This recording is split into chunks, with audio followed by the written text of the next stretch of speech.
طيب إن الحمد لله نحمده ونستعينه ونستغفره ونعوذ بالله من شرور أنفسنا ومن سيئات أعمالنا من يهده الله فلا مضل له ومن يضلل فلا هادي له وأشهد أن لا إله إلا الله وحده لا شريك له وأشهد أن محمدا عبده ورسوله يا أيها الذين آمنوا اتقوا الله حق تقاته ولا تموتن إلا وأنتم مسلمون يا أيها الناس اتقوا ربكم الذي خلقكم من نفس واحدة وخلق منها زوجها وبث منهما رجالا كثيرا ونساء واتقوا الله الذي تساءلون به والأرحام إن الله كان عليكم رقيبا يا أيها الذين آمنوا اتقوا الله وقولوا قولا سديدا يصلح لكم أعمالكم ويغفر لكم ذنوبكم ومن يطع الله ورسوله فقد فاز فوزا عظيما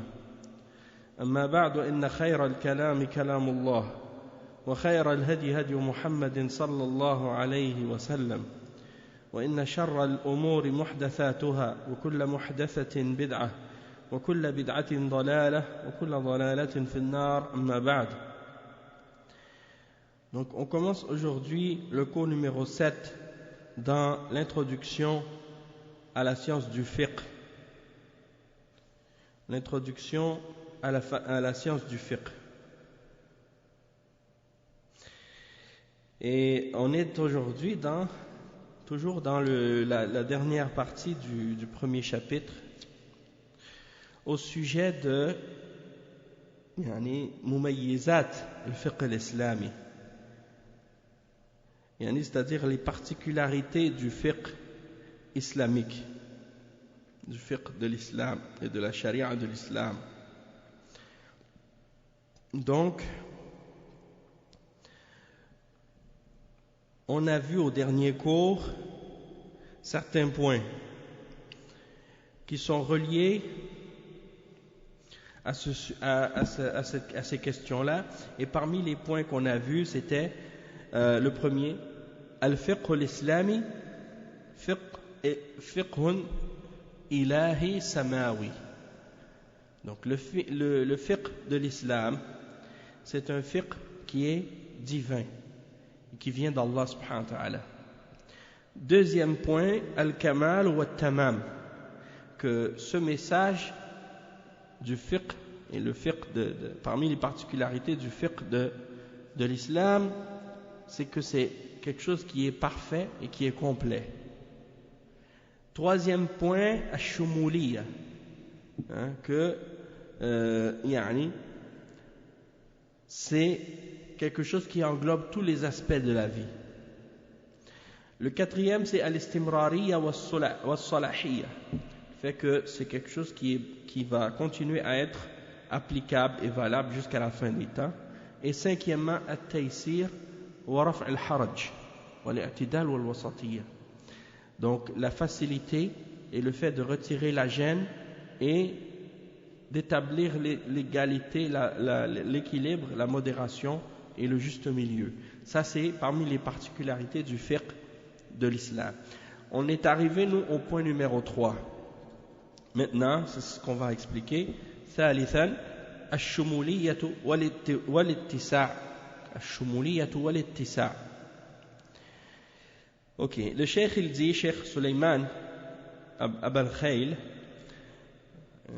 hafidhahullah, il dit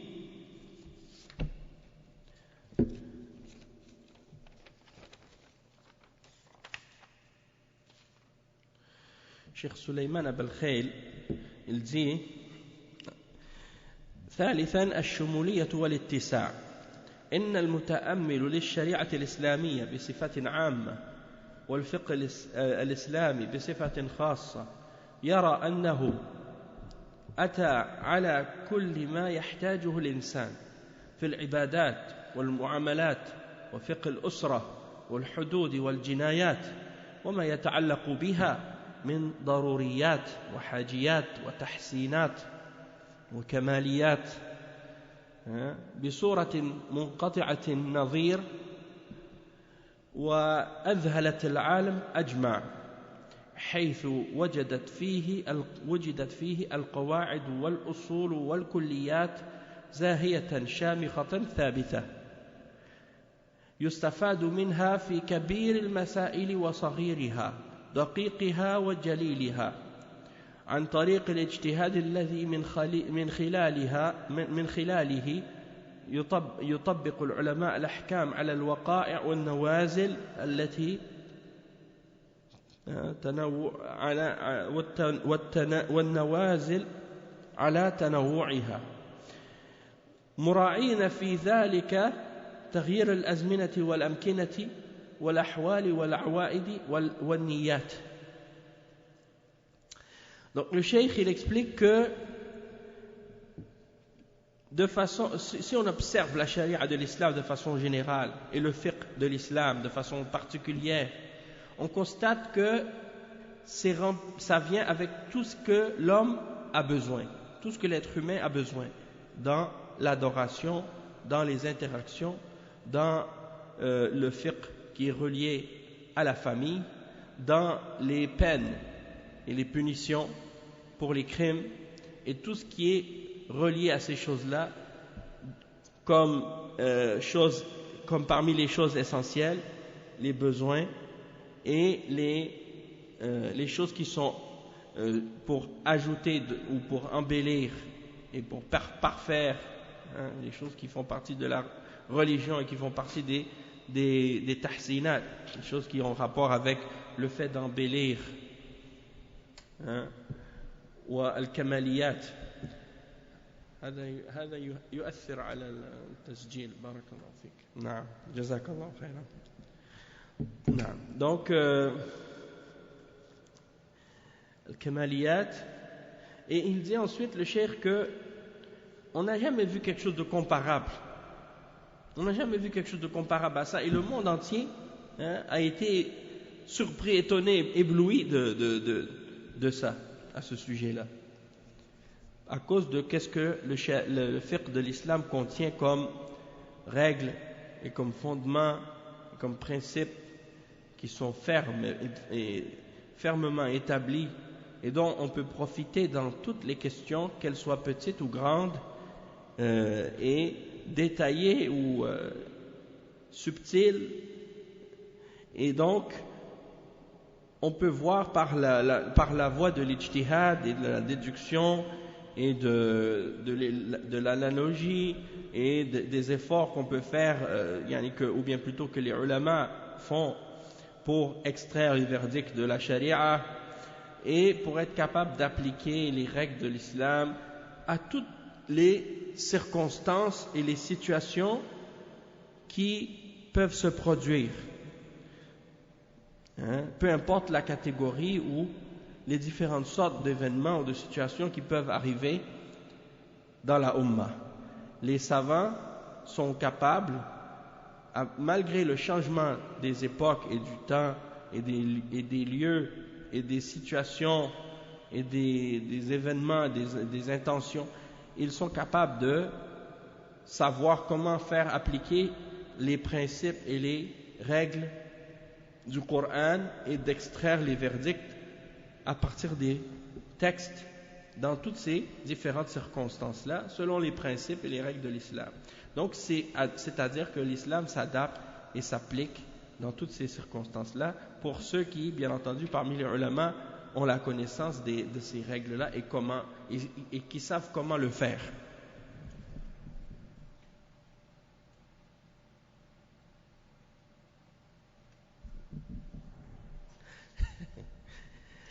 Le cheikh il cite ensuite les paroles de l'imam Ibn al-Qayyim al-Jawziyya, et l'imam Ibn al-Qayyim al-Jawziyya il parle de ça en détail dans son livre I'lam al-Muwaqqi'in an Rabbil Alamin, et il élabore beaucoup dans ces questions-là dans ce livre.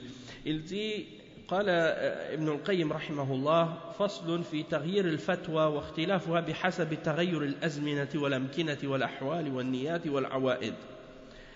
Il dit بناء الشريعة على مصالح العباد في المعايش والمعاد، وهذا فصل عظيم النفع جدا وقع بسبب الجهل به غلط عظيم على الشريعة أوجب من الحرج والمشقة وتكليف ما لا سبيل إليه ما يعلم أن الشريعة الباهرة التي فيها أعلى رتب المصالح لا تأتي به، فإن الشريعة مبناها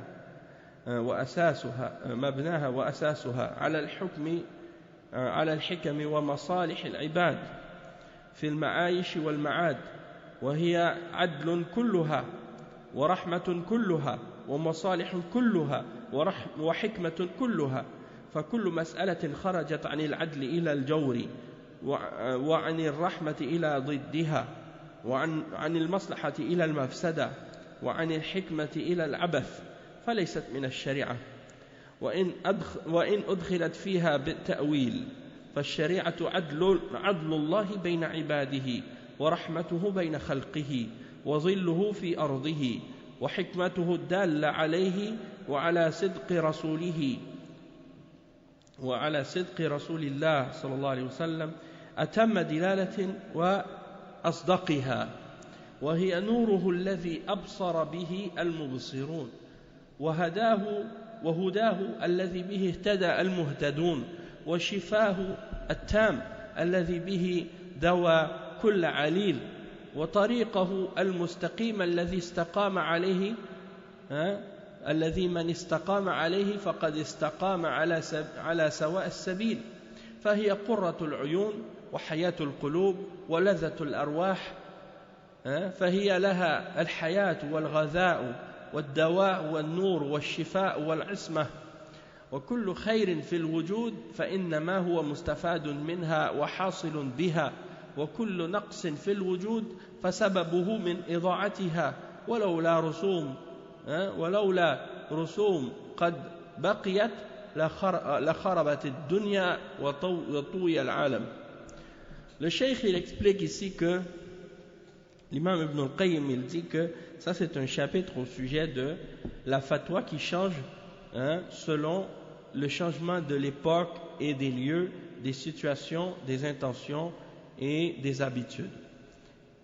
Et il dit que la charia elle est basée sur le bien, l'intérêt et le bien-être des êtres humains dans leur vie d'ici-bas et dans leur au-delà. Ça c'est la base sur laquelle est fondée la charia, de ramener le bien-être des êtres humains. Et il dit que ça c'est un chapitre très important et très bénéfique. Et à cause du fait que certains ont ignoré ce point-là, il y a eu de grosses erreurs ou de graves erreurs qui ont été faites contre la charia, et qui ont ramené de la gêne et de la difficulté, et qui ont chargé des gens de faire des choses qui ne sont pas nécessaires pour eux de faire, et donc il n'y avait pas de moyens pour eux.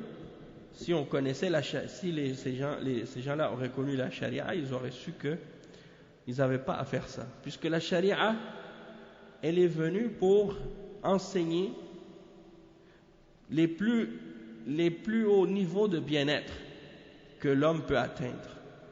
Il dit que la charia, son fondement et sa base, c'est la sagesse et le bien-être des hommes dans la vie et dans l'au-delà, dans la résurrection. Et tout ce qui est dans la charia est basé sur la justice. Tout ce qui est dans la charia est basé sur la miséricorde.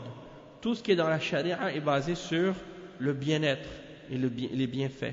Et tout ce qui est relié à la charia est basé sur la sagesse. Et donc toute question qui serait en dehors de la justice vers l'injustice, ou qui sortirait de la miséricorde vers le contraire, ou qui sortirait du bien-être et du bienfait vers le méfait et qu'est-ce qui est nuisible, ou qui sortirait de la sagesse vers qu'est-ce qui est inutile et sans sagesse, eh bien ça ne fait pas partie de la charia. Aussi simple que ça. Et donc, même si on essaie de faire rentrer ces choses dans la charia par des interprétations il faut savoir que la charia, elle est la justice d'Allah entre ses serviteurs. La charia, c'est la justice d'Allah entre ses serviteurs. Il y a beaucoup de gens, en particulier parmi les non-musulmans aujourd'hui, qui détestent la charia.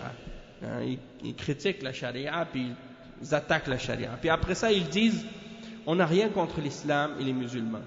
Ça, c'est une contradiction. Tu ne peux pas dire, j'ai rien contre l'islam et les musulmans, puis après tu critiques, tu es contre la charia d'Allah.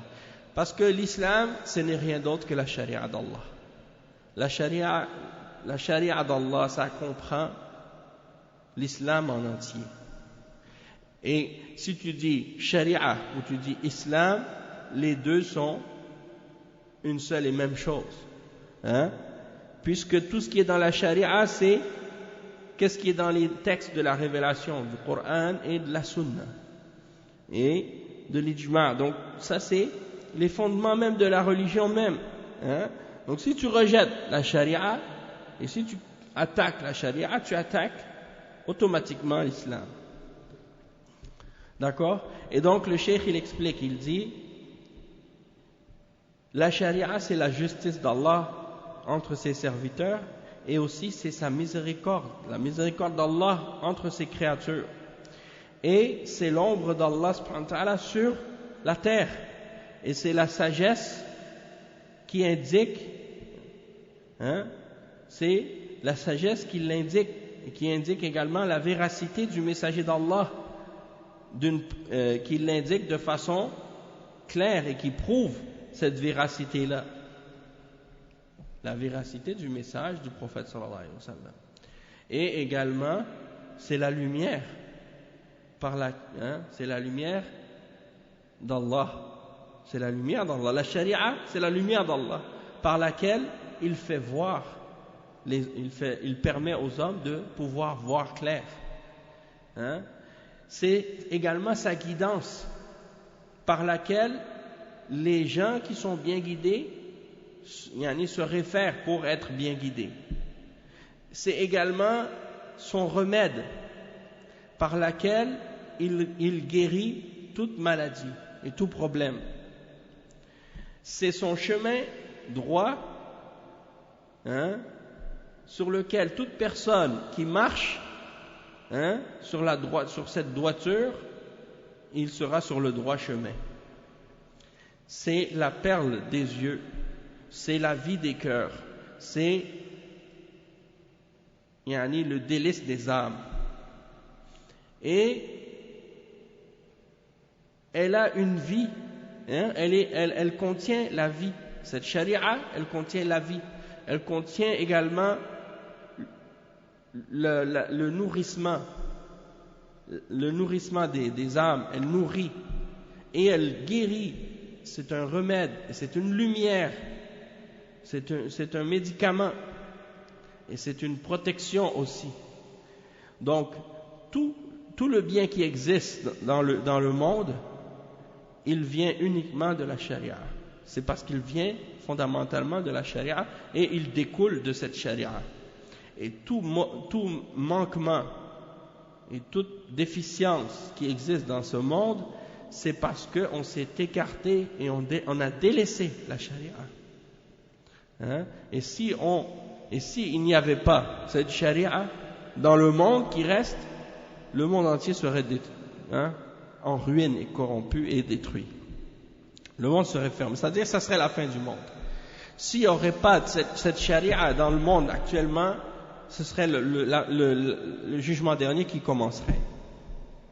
Parce que le jugement dernier ne va pas venir jusqu'à ce qu'il n'y ait plus de traces de la religion et de la foi d'Allah, du tawhid et de la charia sur terre. Quand il n'y en aura plus, le monde va être fini, ça va être la fin du monde. Après le cheikh il dit وهي العصمة للناس وقوام العالم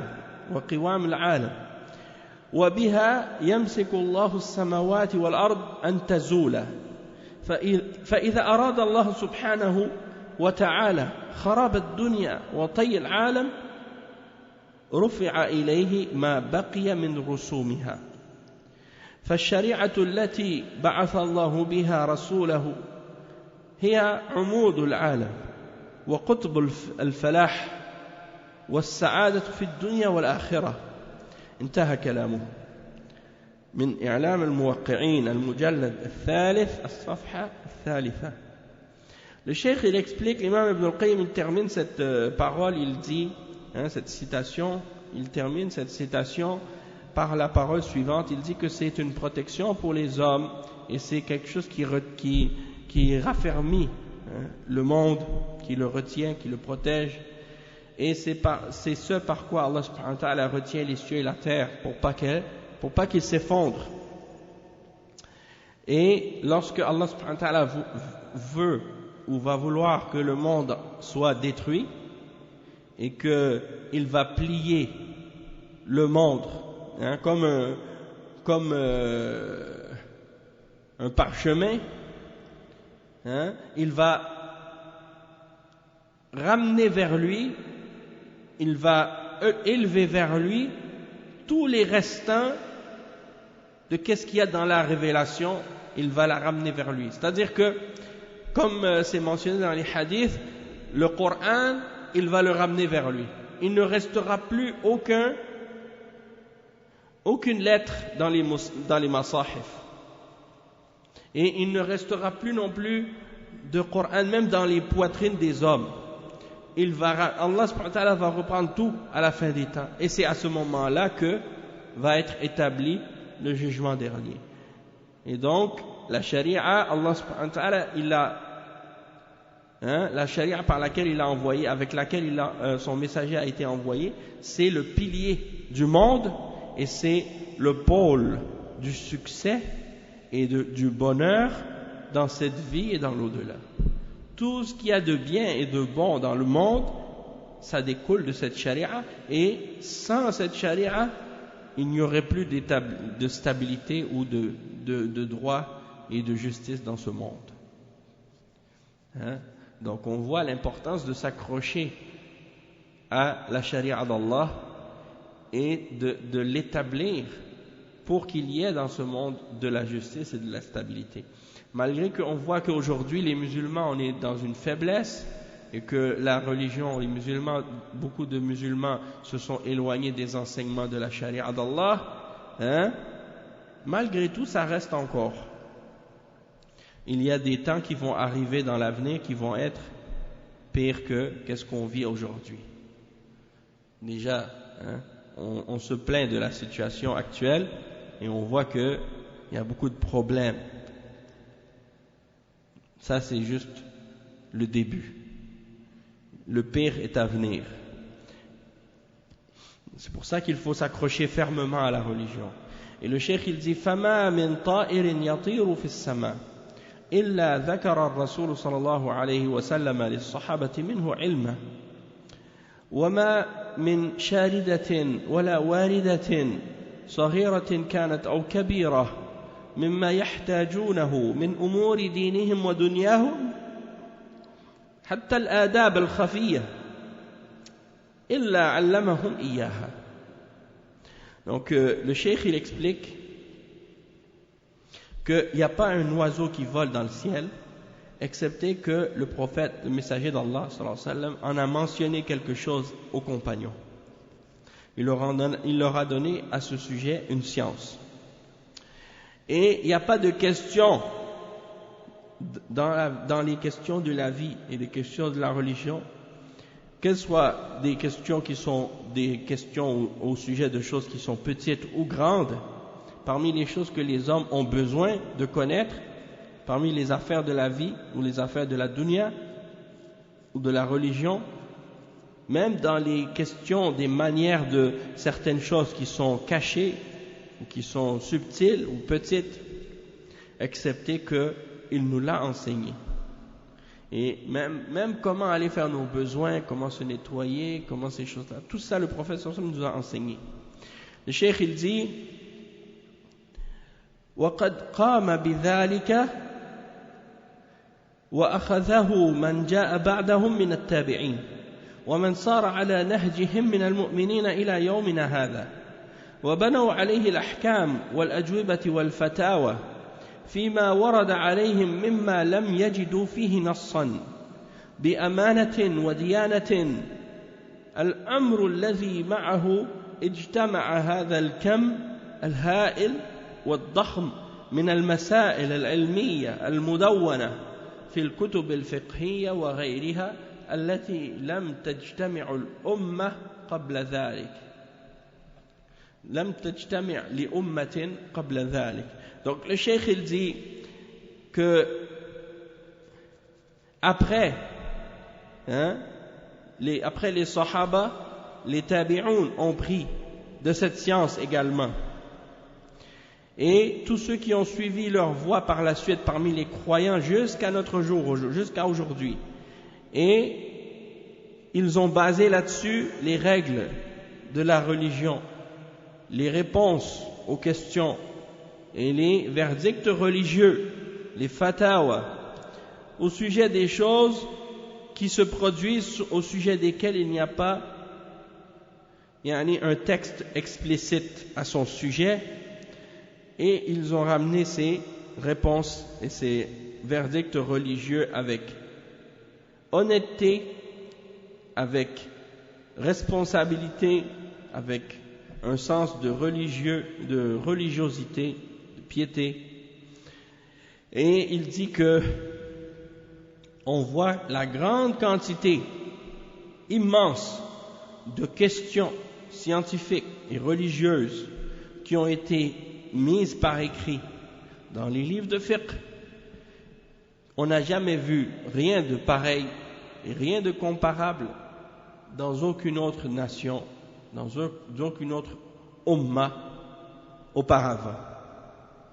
Il dit ومن هنا ثارت حفائظ الأعداء وظهرت أحقادهم فذهبوا يدعون ويتقولون ويكذبون حتى وصلوا إلى القول بأن الفقه الإسلامي مستمد من القانون الروماني وغيره إلى غير ذلك من الأساطير المخترعات التي يعرف العامي زيفها وبطلانها فضلا عن طالب العلم.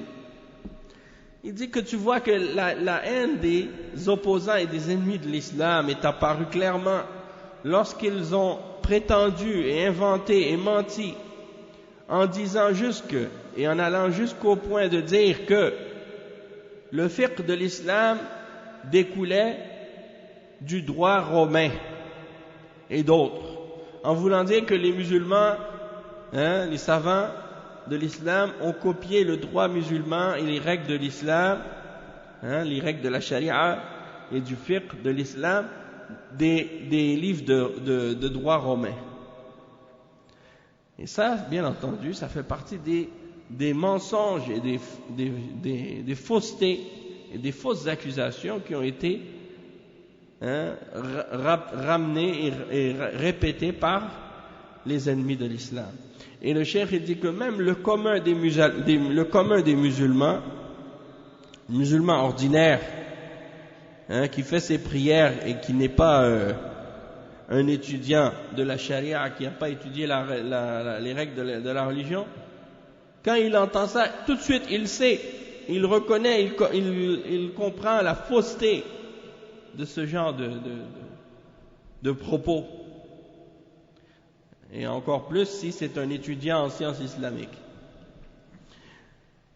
Donc, on a complété maintenant le troisième point, à propos du fait que cette religion, elle comprend, elle s'applique à tous les aspects de la vie, et elle comprend tous les différents aspects de la vie. Maintenant, رابعا الاستمرارية والصلاحية لكل زمان ومكان وأمة. وذلك لأن الرسول صلى الله عليه وسلم خاتم الأنبياء والمرسلين وإمامهم، وكان الرسول صلى الله عليه وسلم يبعث إلى قومه خاصة من قبل وبعث النبي صلى الله عليه وسلم إلى الناس عامة.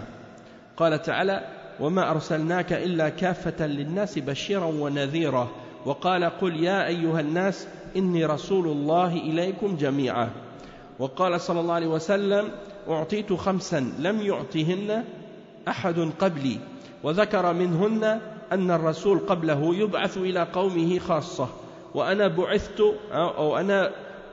وأنه بعث للناس عامة بل إن عيسى عليه السلام عند نزوله في آخر الزمان يدعو الناس إلى الشريعة الإسلامية واتباع ما جاء به الرسول صلى الله عليه وسلم ولذلك فإن الله سبحانه وتعالى لا يقبل دينا غير الإسلام قال تعالى إن الدين عند الله الإسلام وقال ومن يبتغي غير الإسلام دينا فلن يقبل منه وهو في الآخرة من الخاسرين كما أنه سبحانه وتعالى تأذن بحفظ كتابه الذي هو المصدر الحقيقي مع السنة لهذا الدين إلى يوم القيامة فقال إنا نحن نزلنا الذكر وإنا له لحافظون. Donc, quatrièmement, cette charia, elle est permanente et elle est pour être appliquée jusqu'à la fin des temps et elle est applicable et elle s'adapte à toute époque, à toute situation et pour toutes les nations sur terre, sans exception. Hein? C'est universel. Et le cheikh il explique que le prophète Muhammad sallallahu alayhi wa sallam, le messager Muhammad sallallahu alayhi wa sallam, c'est le dernier des prophètes et des messagers envoyés par Allah subhanahu wa ta'ala et c'est lui le guide et le chef qui est à la tête des prophètes et des messagers au jour de la résurrection. Et les messagers étaient envoyés avant le prophète Muhammad sallallahu alayhi wa sallam.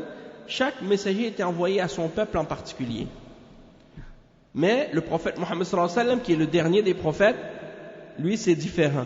Il n'est pas envoyé à un peuple seulement ou à une nation en particulier, mais il est envoyé à tous les êtres humains sur terre. Hein? Et il dit, Allah subhanahu wa ta'ala mentionne ça dans le Coran, dans le verset 28, dans Surat Saba. Allah subhanahu wa ta'ala il dit, nous ne t'avons envoyé que comme une miséricorde, nous ne t'avons envoyé que pour tous les hommes, comme annonciateur d'une bonne nouvelle et avertisseur. Et il dit dans un autre verset, dis ô Muhammad, ô vous les hommes, je suis le messager d'Allah pour vous tous. Le verset 158 dans Surat Al-A'raf. Donc ça c'est la preuve que le prophète sallallahu alayhi wa sallam est envoyé à tous les hommes, tous les peuples, toutes les races, toutes les couleurs, toutes les ethnies, sans exception, toutes les origines, sans différence. Le prophète sallallahu alayhi wa sallam, il dit également, comme c'est rapporté dans un hadith qui est authentique, rapporté dans le Sahih de l'imam Muslim, il dit, on m'a donné 5 choses qu'aucun avant moi n'avait reçues. Et parmi ces choses, il a mentionné le fait que les messagers avant lui étaient envoyés à un peuple en particulier. Il dit, tandis que moi j'ai été envoyé à tous les hommes sans exception. Il dit, même Isa alayhi salam, lorsqu'il va venir à la fin des temps, il va appeler à la charia de l'islam et il va inciter les hommes à suivre la charia de l'islam et à suivre ce que le prophète Muhammad sallallahu alayhi wa sallam a ramené et non pas autre chose. Donc c'est pour dire que même s'il vient et que c'est un prophète d'Allah, il ne va pas ramener quelque chose de nouveau ou une autre charia ou un autre message nouveau. Non, il va ramener ce que le prophète Muhammad sallallahu alayhi wa sallam a ramené. Et il va ordonner aux hommes de suivre ça. Et même le prophète Isa alayhi salam, quand il est venu, Allah subhanahu wa ta'ala l'a envoyé à Bani Israël en particulier, pas à tous les êtres humains sur terre. Et ceux qui ont voulu changer son message et faire de son message un message universel pour tous les hommes sur terre, ils ont déformé son message et changé la réalité de qu'est-ce qu'il a enseigné. Parce que Isa alayhi salam lui-même, il n'a jamais dit que qu'est-ce qu'il est venu enseigner, c'était pour tous les hommes sur terre. Il a dit, et comme c'est écrit même dans le livre des Juifs et des chrétiens aujourd'hui, je ne suis venu que pour la maison, la brebis perdue de la maison d'Israël. Voilà pour qui il est venu. Et c'est Paul par la suite qui a changé son message et qui a voulu l'adapter aux Grecs et aux Romains et aux autres peuples, et c'est ce qui fait qu'il l'a déformé complètement. Ensuite, il dit بل إن عيسى عليه السلام عند نزوله في آخر الزمان يدعو الناس إلى شريعة الإسلام إلى الشريعة الإسلامية. Donc, quand Jésus عليه السلام il va revenir à la fin des temps, eh bien, il va juger selon la charia de l'islam et il va appeler les gens à suivre ce que le prophète Mohammed sallallahu alayhi wa sallam a enseigné. Parce que le prophète Mohammed sallallahu alayhi wa sallam et le prophète Isa alayhi salam sont des frères. Sont des frères. Et tous les prophètes viennent du même Dieu. Tous les messagers ont été envoyés par Allah subhanahu wa ta'ala.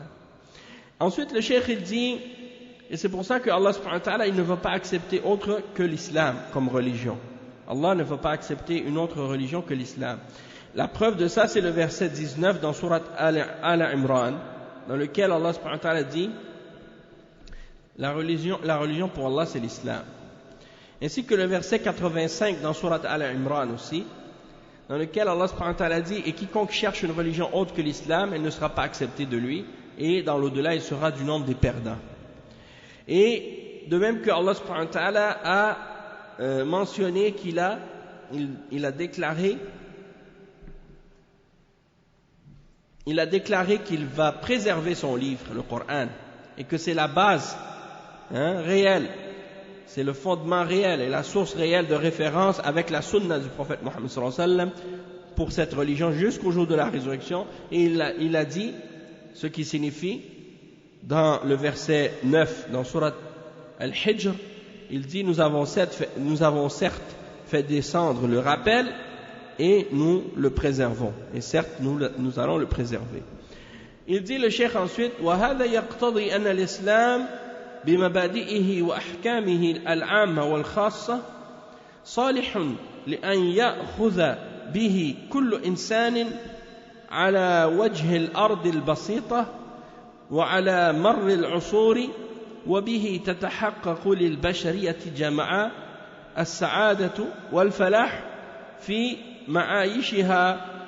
معاشها ومعادها ولا يمكن لقائل أن يقول غير ذلك فإن تجاوز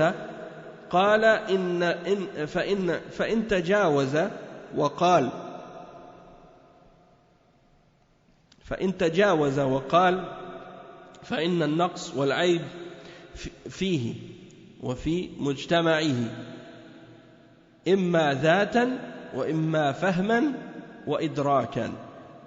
Donc le cheikh dit ça implique que l'islam dans ses fondements, dans ses règles générales et particulières, elle s'adapte et elle peut être appliquée par tous les hommes sur terre, peu importe où ils sont, peu importe l'époque dans laquelle ils vivent, et c'est ainsi que se réalise pour tous les hommes et toute l'humanité le bonheur et le succès dans cette vie et dans l'au-delà. Et il n'est pas possible à quelqu'un de dire autre que cela. Et s'il dépasse la limite et qu'il le dit, eh bien le manquement et le défaut est en lui-même et dans sa société et non pas dans l'islam. Et ce défaut et ce manquement, il est soit en lui-même, en la personne, ou dans sa compréhension et dans ce qu'il a compris de l'application de la charia, mais pas dans la charia elle-même. Il dit قال ابن القيم بعد أن تكلم عن القرآن الكريم وما اشتمل عليه من الحكم والعجائب والمصالح يقول لكن عصفت على القلوب هذه الأهواء وأطفأت مصابيحها وتمكنت منها آراء الرجال فأغلقت أبوابها وأضاعت مفاتيحها وران عليها كسبها فلم تجد حقائق القرآن إليها منفذا وتحكمت فيها أسقام الجهل فلم تنتفع معها بصالح العمل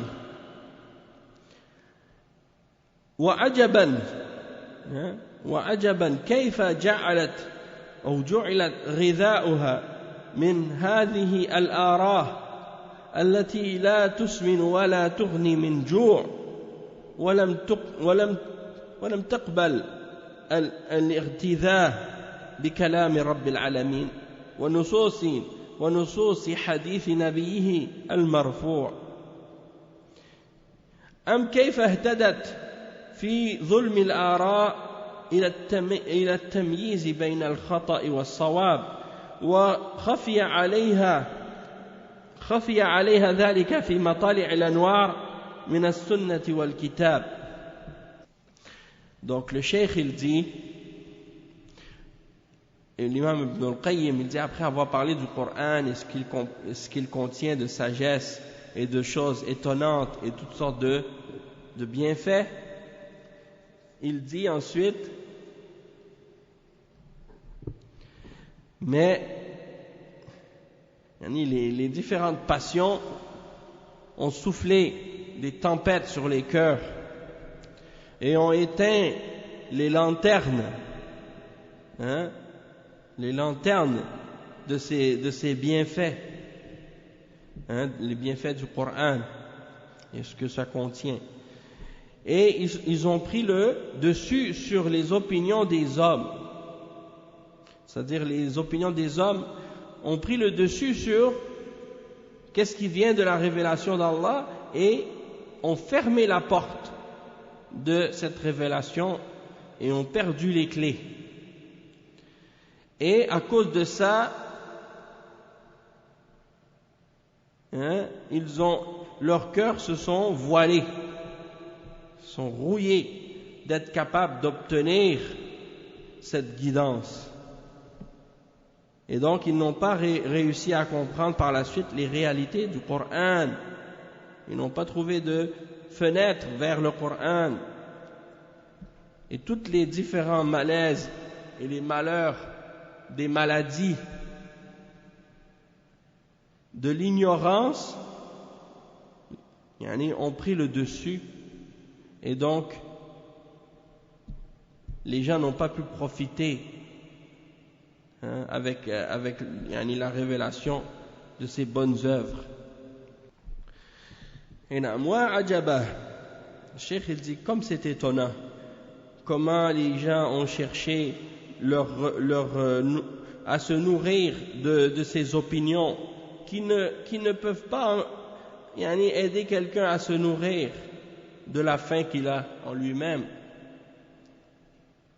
qui ne peut pas le nourrir ni l'engraisser ou bien le faire prendre du poids, parce qu'il n'y a rien de nourrissant dans les opinions des hommes. Donc ils ont délaissé la parole d'Allah subhanahu wa ta'ala, ils n'ont pas accepté cette parole d'Allah qui est nourrissante et qui peut te guider, de même que les textes des hadiths du prophète sallallahu alayhi wa sallam. Donc pourquoi ils ont délaissé ça et ils ont préféré l'opinion des hommes à la place? Et comment pourrait-il être bien guidé dans les ténèbres des opinions et distinguer entre ce qui est erroné et ce qui est correct, alors qu'ils n'ont pas les lumières de la sunna et du Coran pour les guider? Il dit wa ajaba, encore une fois, comme c'est étonnant. Et donc ça c'est une longue citation ici de l'imam Ibn al-Qayyim dans Madarij al-Salikin. C'est tiré de Madarij al-Salikin. Il y a comme 3 pages de citations de l'imam Ibn al-Qayyim. Donc qu'est-ce que je vais faire? On va lire étape par étape pour que ce soit plus facile. ليس الآن إن شاء الله. أنت إذا تريد خذ. طيب إن شاء الله. Il dit وعجبا كيف ميزت بين صحيح الآراء وسقيمها. Comment les gens peuvent-ils distinguer entre les opinions qui sont correctes et celles qui sont fausses et malades?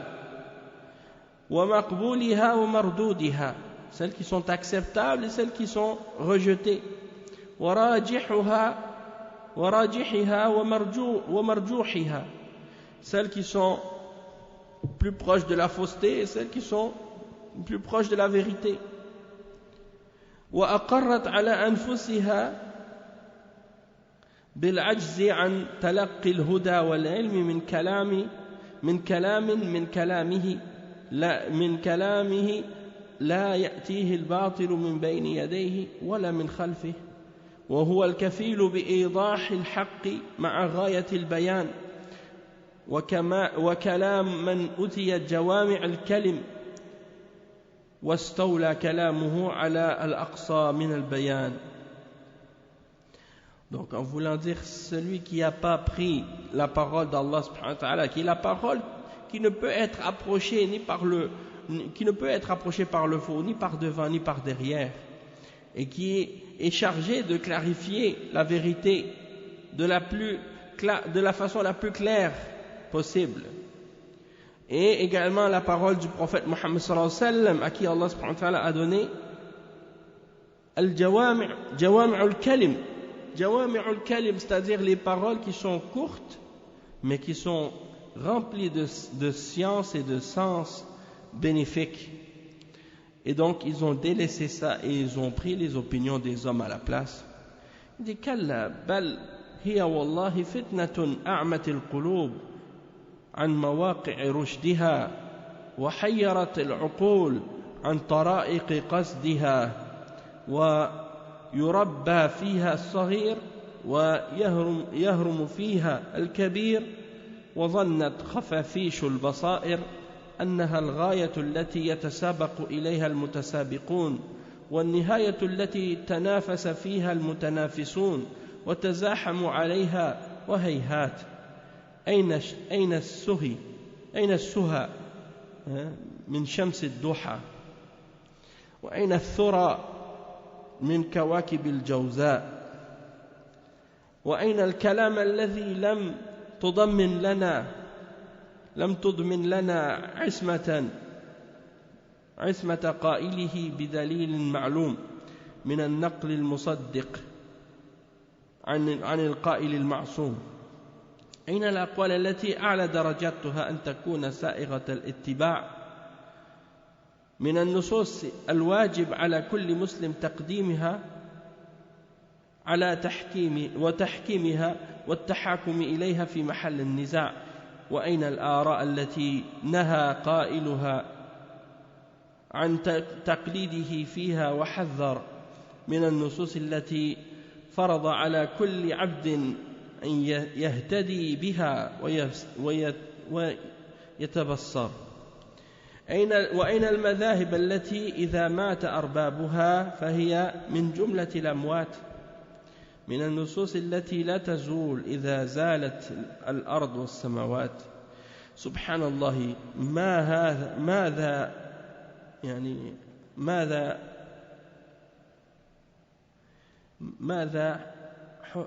حرم المعرضون عن نصوص الوحي واقتباس العلم من مشكاته من كنوز الذخائر وماذا فاتهم من حياة القلوب واستنارة البصائر.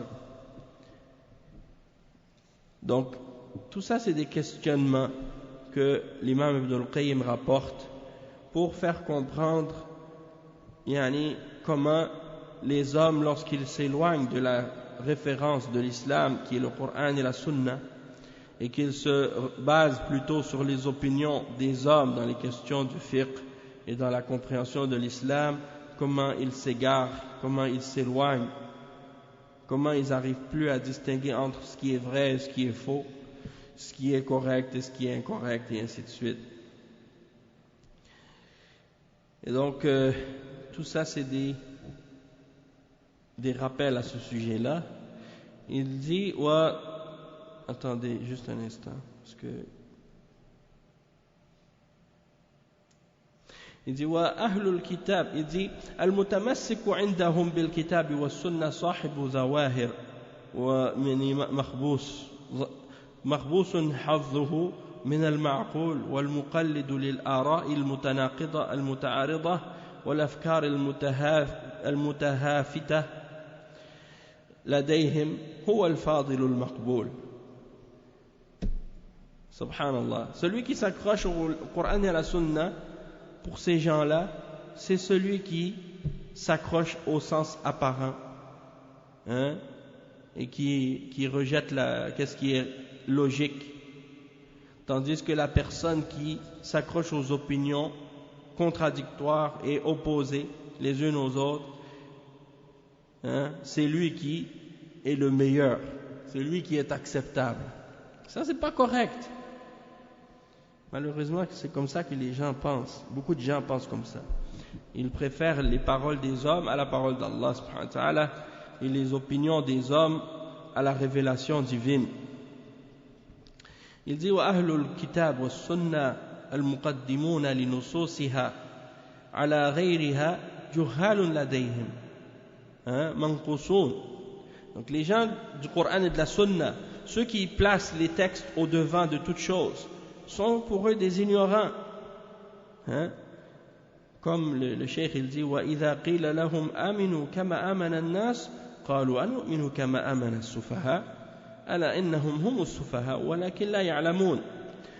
Le cheikh il dit, c'est comme lorsque Allah subhanahu wa ta'ala mentionne dans le verset 12 ou verset 13 dans Surat Al-Baqarah, et lorsque on leur dit croyez comme les gens ont cru, c'est-à-dire comme les sahaba ont cru, ils disent est-ce qu'on va croire comme les faibles d'esprit ont cru? Et Allah dit certes les faibles d'esprit ce sont eux, mais ils ne savent pas. يعني حرموا والله الوصول بعدولهم عن منهج الوحي وتضييعهم الأصول وتمسكوا بأعجاز لا صدور لها فخانتهم أحرص ما كانوا عليها وتقطعت بهم أسبابها أحوج ما كانوا إليها حتى إذا بعثر ما في القبور وحصل ما في الصدور تميز لكل قوم حاصلهم الذي حصلوه وانكشفت لهم حقيقة ما اعتقدوه وقدموا على ما قدموه وبدا لهم من الله ما لم يكونوا يحتسبون. Donc tout ça c'est pour exprimer comment ces gens-là ont dépassé la révélation et les textes et comment ils ont perdu leurs moyens et comment au jour de la résurrection, lorsqu'ils vont être ressuscités de leur tombe et qu'on va juger qu'est-ce qu'il y avait dans leur intérieur et dans leur poitrine, on va distinguer entre la réalité et ce qu'ils avaient comme croyance et ce à quoi ils ont donné précédence sur la révélation, et ils vont voir ce jour-là ce qu'ils n'avaient pas pensé à propos d'Allah. Allah va leur faire voir ce qu'ils n'avaient pas calculé ou ce qu'ils ne pensaient pas.